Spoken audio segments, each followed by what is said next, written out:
Hey mamas, welcome back to the show. Are you telling your story on social? Are you sharing your story in the right way to connect with your audience? Do you even have a story? Yikes.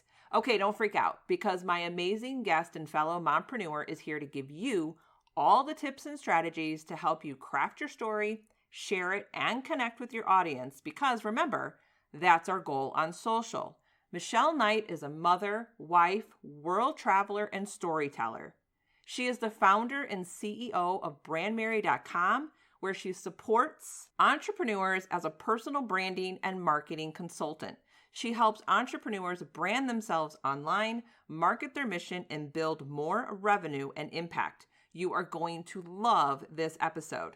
And speaking of impact, I want to remind you to join my Facebook group, Social Media for Mompreneurs, where we connect, share, and impact each other's lives. Okay, let's dive into today's show. Hey there, Mom Boss. Welcome to the Social Media for Mompreneurs podcast, where we dive into Instagram, personal branding, marketing hacks, and content creation strategies, all while balancing family life. And don't forget, we do it the fun and easy way. I'm Allison Scholes, once a corporate marketing coordinator, a teacher, and now podcaster and coach. And yes, I'm that boss lady in sweatpants. Go ahead and hand out the kids' tablets, open those juice boxes, grab your coffee or wine, and hide in your closet. Let's get this party started. Hi, Michelle. Welcome to the show. Thank you for having me. I am excited for us to chat today. I am too. It's about one of my favorite topics. But before we dive into that, let us know what you do. Yeah, of course. So I'm Michelle Knight. I founded my company brandmary.com in 2016 after the birth of my son and continued to grow my business, struggled, fumbled, didn't know what the heck I was doing, got to a place where I could leave my 9 to 5, which was kind of the goal. And since that date, I have scaled my business to a point where I could retire my husband. We traveled in a travel trailer for 2 years and have just really been able to kind of live that life of freedom that you hear about. And it's all been through the work that I do as a personal branding consultant and marketing strategist. And my goal is to really help entrepreneurs brand themselves online, market their message, and create more income and impact in the world. That's awesome. I think all of us can relate to that, right? We all want that time freedom, financial freedom. You said that you have a child and we want to be there for our kids, right? That's why I started my business. I did not want to be in the corporate. And then I went to teaching, did not want that anymore. I want to be fully present with my kids, right? But I want to build a business, and help out financially with the family. So we are chatting today about one of my favorite topics, branding. And you were going to break down for us, get real specific on how we can use our stories that are connected with our values and our experiences, and then how we can connect that with our audience. So how can we identify what stories our audience need to hear? Yeah. So the first part of the branding process that I love and that I love to teach is first understanding what is your story. Because although, and we'll talk about some mistakes that people make, although you are sharing stories for your audience, they still need to come from like that central core of your brand, which is you, right? We just talked about like creating our own businesses. And so that really comes down to identifying who you are. And I often like to say, what's led you to where you are today? We all know those stories that we love to watch on TV and in movies, that clear, like, this is where we were, this is what's happened, and this is where I am today. So, that's often referred to as the brand story. How did my business come to be? But sometimes we forget about those little micro things that maybe aren't directly connected to what products or service we offer, and just about like life lessons and experiences that we've had that connect us with our audience. So the first thing I recommend is getting clear on your transitions, those moments in time when maybe something happened, you learned something, you saw something, you initiated a change, and you kind of pivoted, right? You kind of like went, well, that's not what I was planning on doing, but here we are. Those are really great places to start. And many of those you can then use in your brand story, which you'll use on your About Me page and some of those those core places. But in addition to that, you can also identify some pieces that are great with building your audience in relation to your mission. So what is the purpose, the why, as people call it? I have a background in nonprofit, so I just refer to it as mission. So what is your mission? Like, what is the real reason that you're doing the work that you're doing? And that's so closely tied to your impact. And then another piece of that are your values. 77% of consumers want to buy from brands that share values with them. So one of the best things that you can do in the beginning when you're identifying these stories are, what are your values? Like, what are your company values? What's important to you? And then start to share that through storytelling on social media. So that's really kind of the first pillar of sharing with people who the heck you are and starting to build that brand affinity. I love that. Now, a quick question that just came to my brain as you were talking about like what led you, your transitions, what is leading you, what's your overall mission? What do you say to someone when they come to you and they simply say, I don't have a story, or my story's boring. I have nothing to share. Because I'm sure that comes up, right? Yeah, all the time. It's like the number one question I Right? get. And it's so interesting because I've definitely had a lot of life impactful moments. I call them kind of earth shattering. I've had the moments of the birth of a child and the loss of a loved one, selling our home to move into a trailer. But I can tell you from my experience that while those stories are cool, they're not the connection stories that my audience I get the best engagement with or I get the best response because people are really looking for those stories that have those shared experiences. So sometimes we think that our story has to be like blockbuster movie, when in reality, it needs to be relatable. I was listening to a podcast recently from a book publisher, and they were saying that they will actually deny books that feel so out of like the normal like realm of life because they're not relatable to their readers. People want those connection pieces. So I encourage my audience to actually think about those moments and share those moments, specifically focusing on like the lessons that you've learned or, the how that ultimately impacted your life, because the art of storytelling isn't so much that I did this and then this happened. It's that by sharing your story, I can get real nerdy with this, right? There's like neurocoupling happening in the brain. Dopamine is being released. It's just what's happening in the reader's body and mind that is the power of storytelling, not the story specifically itself.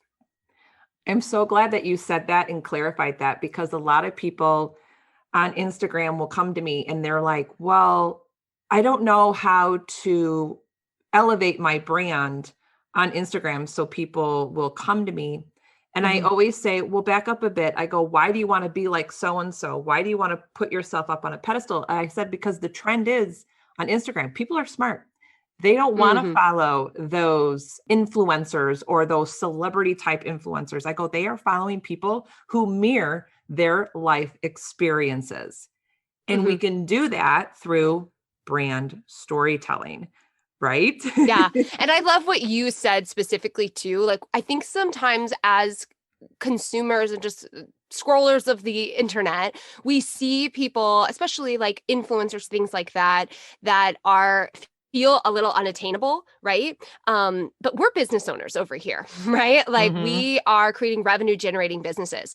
A lot of influencers or things that we see, they're not making profit. They're not making money. And so it's important to understand that disconnect, that being relatable, being authentic, and sharing stories that contribute to the buying process lead to the sale. And that's ultimately what you're wanting to do. So you also have to be careful at like how you're comparing your strategy to somebody else whose end goal might be completely different.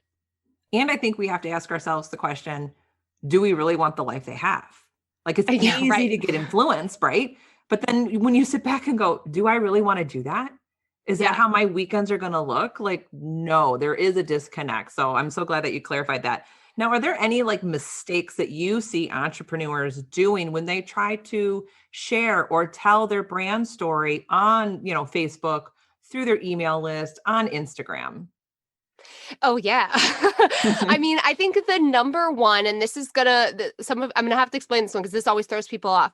The number one is that even though your story might specifically be about your experiences, the lessons that you've learned. At the end of the day, it's really not about you, because as a business owner, it has to be about your audience. And so this is where that connection piece of like, well, what stories do I consistently share, right? We talked about the brand story. We talked about the transitions. We talked about values, mission. Those are definitely core pieces of content that you can cycle through. But then you have these everyday micro stories of like something that you saw at the grocery store. That's the one I use all the time. Or, something your kids said to you that made you like think of something that you want to share with your audience. Those are those micro stories that we get to share on social media and our daily content. And it's important that when you're identifying those stories, that you're also identifying how it connects to your audience. So by sharing this story, what value am I providing my audience? And value can be entertainment. We all know that. We all scroll TikTok, right? It can be entertainment, it can be education, it can be inspiration, it can be motivation. And so it's really important that before you even start writing your storytelling content, that you identify, how is this of value to my audience? You get really clear on that, because that's going to shape how you present that story and what you want your audience to walk away with. And that's the number one mistake that I see from business owners making, because again, they're looking at maybe authors who have written, an autobiography, or they're looking at influencers. But as someone who is wanting to accept money from somebody else for a service or a product that they're selling, it's important that we make our audience front and center of our stories. So we almost need to ask ourselves the question, does my audience care, or why should they care about this?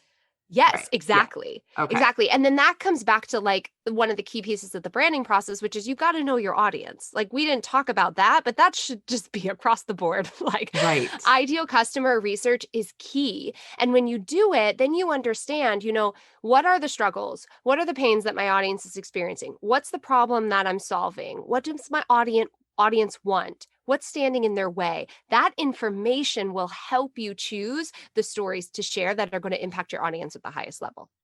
And I think another way to think about it, this just kind of came to me when we are developing our brand story and then doing these little microburst kind of stories, we almost need to present it. This is the way I'm thinking, is we are guiding our audience through the story to make them the hero at the end. Yes, We don't want to totally. make ourselves look like the hero, right? We don't want to put ourselves on a pedestal. We almost want to uplift our audience so they feel like at the end of the story that they're standing on the pedestal. We are guiding them, giving them, the motivation, the inspiration, the tools to work through their problem or their pain points. Absolutely. One of the leaders in brand storytelling in business is Donald Miller. And this is one of this is like his whole thing, right? Right. That you want to position yourself as the guide, not the hero. The hero is your audience. And so it's important that our stories are equal parts empathetic and have authority, right? So that we are relatable, we are connecting, but we're also the person that they're coming to solve that problem, whether that's solving the problem through a service or a product, it doesn't matter. The businesses grow because they solve a problem, right? Mm-hmm. Like if my egg is sticking to my pan, my problem is I need a new pan. So I'm going to go find a product out there. It doesn't matter. But yeah, you're spot on. It's all about positioning yourself as the guide. Awesome. So let me ask you another question, because I have a feeling that we're going to have some listeners going, okay, this is great.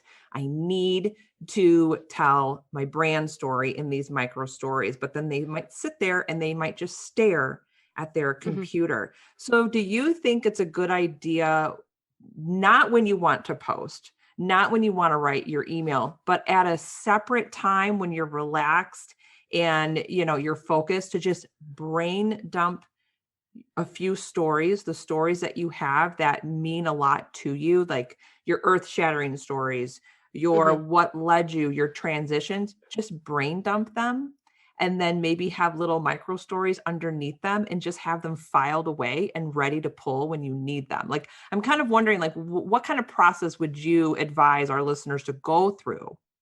Yeah, absolutely. So, the first thing that I would say is that the brand story, identifying your values, the mission, those are kind of core stories that you kind of write, right? You write them, you put them on the About Me page. It's the first Hmm. story everyone wants to write, right? And then making sure that you're scheduling that type of content, that story specifically on social media, maybe every 30 days, right? You don't necessarily have to rewrite those stories, but you just want to make sure that if you're growing your audience strategically with marketing, you're getting in front of your audience, new people all the time, and that they know exactly who you are. And then this idea of the micro stories, I call it a story bank. So it's just a brain dump, it's just a fancy name. I'm super simple over here. It's like a side by side spreadsheet. And one side is the story idea that you have and any details that you have. If it was something that you heard your kid said, or you saw it in a movie, or you thought about at the grocery store, whatever, you're brain dumping these. And then the second column is why does your audience care about it, right? So you're already identifying that before you even start writing. Now, one of the strategies that I teach with my marketing clients is planning out your content 90 days in advance, because then you aren't waiting till the day of to write a post, and you know where these pieces fit in. So this is something that you can do when you are planning out that content. Go to that story bank and pull the pieces that are contributing to whatever you're doing in your business at that time. If you're launching something, or you're putting out a new product or something. And so that's a great way that every 90 days you're sitting down in that like creative mode and saying like, what are some stories? Let me pull from my bank, let me think of some things that have happened. But the beautiful part of this process is it happens every time. Once you start this process, your awareness just radiates. And like, I don't even need to use a story bank anymore, because I'm constantly like, ooh, that's a good one. That's a good one. That's a good one. Plug it into my calendar. And I know, like, I'm constantly paying attention. So you'll notice that your awareness will peak, and then you just need a place to dump this stuff, maybe a Trello board, and then come back to it when you're planning out your content for 90 days. I love that you mentioned Google, because that's my go-to. I have Me too. Google spreadsheets galore. And because I have the Google Drive app on my phone. And I love that idea about just having two columns, your story column and why does my audience care? I Hmm. love that. I really think I'm Yeah. going to now add that to my Google spreadsheet family.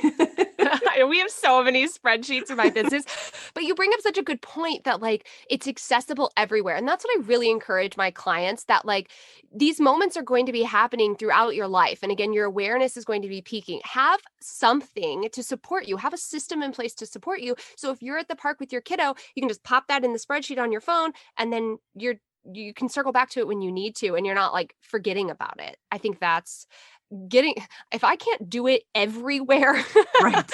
I need to be able to access it everywhere. That's why we love Google too. Yeah. And you know what? And everyone has a mobile phone. So even if it's Google or, like you said, Trello or any type of project management, app that you Hmm. use, set aside, a brand story management system and keep Yes. dumping those ideas. It's brilliant. It's simple, but it's brilliant, right? It's just like one of those moments where you're like, ah. Yeah. Now, before we end our chat, are there any last minute tips or strategies you would really like to share? Yeah, I think that, I want people to really think about stories as complementing the goals that they have for their business. So, think about your ideal customer and where they're at on their journey. And everybody is kind of at a different place.